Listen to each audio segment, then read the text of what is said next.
Pido que don Jesús Jimeno Peris, que es secretario y concejal del Ayuntamiento de Massamagrell de Ciudadanos, suba aquí conmigo, porque vamos a hacer entrega a María Ruiz de un reconocimiento súper merecido, porque el año pasado cumplimos 20 años de trabajo, entonces don Jesús Jimeno Peris tiene que venir a ayudarme, porque mientras yo sostengo el micro, aquí le tendrá que dar a doña María Ruiz.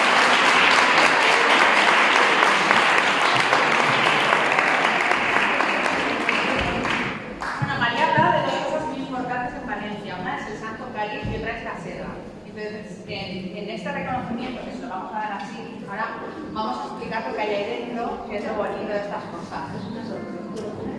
Sí, Aurora, por favor, nos hinchas a fotos, que esto es un recuerdo que María luego podrá contar a su familia. Pues nada, aquí dentro nos pusimos en contacto con Eva Escamilla, que tú la conoces muy bien, que es una maestra sedera que pinta seda.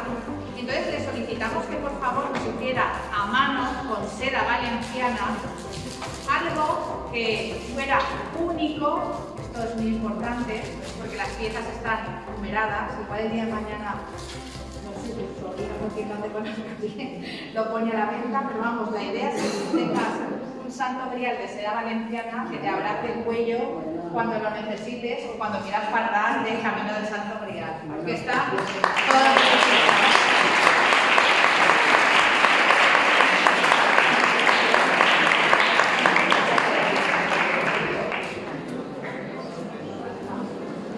bueno, y también le presentamos con mucho cariño, esto es más testimonial que otra cosa, pues su nombre, el camino del Santo Grial, Ruta del Conocimiento, Camino de la Paz, doña María Ruiz Alévalo, Turismo y Comunidad Valenciana, atención, reconocimiento y divulgación.